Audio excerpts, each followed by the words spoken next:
નમસ્કાર મિત્રો, કે ચેનલમાં આપનું હાર્દિક સ્વાગત છે। હું દિનેશ સિંહ રાઠોડ।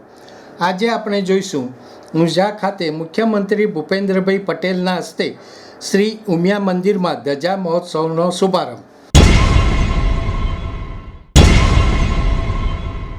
11 સપ્ટેમ્બરને મંગળવારના રોજ મહેસાણા જિલ્લાના ઊંઝા ખાતે મુખ્યમંત્રી ભૂપેન્દ્રભાઈ પટેલે શ્રી ઉમિયા માતાજી મંદિર ખાતે ધજા પૂજન કરી ધજા મહોત્સવનો શુભારંભ કરાવ્યો હતો।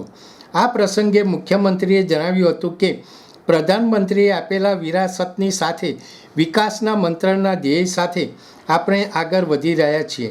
સંસ્કૃતિનું જતન કરી નવી પેઢીને પ્રેરણા આપવાનું કામ આપણે કરવાનું છે તેમ જણાવી પૌધામાં પરમાત્મા, વૃક્ષમાં વાસુદેવ અને છોડમાં રણછોડની ભાવના થકી વારસો જાળવી રહે તે માટે સહિયારો પ્રયાસ કરવા મુખ્યમંત્રીએ અપીલ કરી હતી।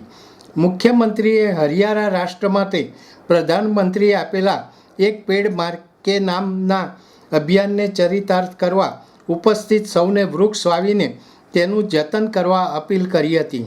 આ પ્રસંગે મુખ્યમંત્રીએ રાજ્યના વિવિધ 14 જેટલા ધર્મસ્થાનોમાં ક્લોથ બેગ વેન્ડિંગ મશીનો પ્લાસ્ટિક મુક્ત અભિયાનને વેગ આપી રહ્યા છે તેમ જણાવી લોકાર્પણ કરાયેલ આ મશીનનો ઉપયોગ કરવા અપીલ કરી હતી। મુખ્યમંત્રીએ જણાવ્યું હતું કે પ્રધાનમંત્રી નરેન્દ્રભાઈ મોદીએ વિકસિત ભારત એટ 2047ના સંકલ્પને સિદ્ધ કરવા આપણને જે આહ્વાન આપ્યું છે તેમાં આપણે વિરાસતનું ગૌરવ વધારવા નાગરિક કર્તવ્યોનું અચૂક પાલન કરીએ। મુખ્યમંત્રીએ જણાવ્યું કે સમાજની શક્તિનો સદુપયોગ જે રીતે ઊંઝા શ્રી ઉમિયા માતાજી સંસ્થાન દ્વારા કરાઈ રહ્યો છે તે અનેક સંસ્થાઓ માટે પ્રેરણારૂપ છે। પૂર્વ નાયબ મુખ્યમંત્રી નીતિનભાઈ પટેલે જણાવ્યું હતું કે ધજા મહોત્સવની પ્રણાલી અનાદિકાળથી ચાલી રહી છે ત્યારે આજે ઊંઝા ખાતે મા ઉમિયા ટ્રસ્ટ દ્વારા ધજા મહોત્સવનું સુંદર આયોજન કરાયું છે। શ્રી ઉમિયા માતાજી સંસ્થાન શિક્ષણ, આરોગ્ય, સમૂહલગ્ન સહિત અનેક સામાજિક, શૈક્ષણિક અને ધાર્મિક કાર્યો કરી રહી છે। સંસ્થાના પ્રમુખ અને દસકોઈના ધારાસભ્ય બાબુભાઈ પટેલે જણાવ્યું હતું કે ઊંઝા ઉમિયા ખાતે ધજા મહોત્સવમાં દરેક સમાજને સાથે લઈને મહોત્સવનું આયોજન કરાયું છે। શિક્ષણ થકી સમાજ રાજ્યના વિકાસમાં સહભાગી બન્યો છે જે સમાજ માટે ગૌરવની વાત છે।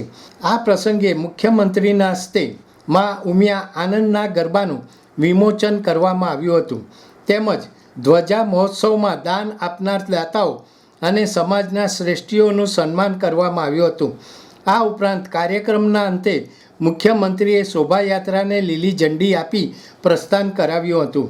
આ કાર્યક્રમમાં સંસ્થાના મહામંત્રી મંત્રી દિલીપભાઈ પટેલે સ્વાગત પ્રવચન કરી મા ઉમિયા માતાજી સંસ્થાનની વિવિધ સેવાકીય પ્રવૃત્તિઓ વિશે વાત કરી હતી।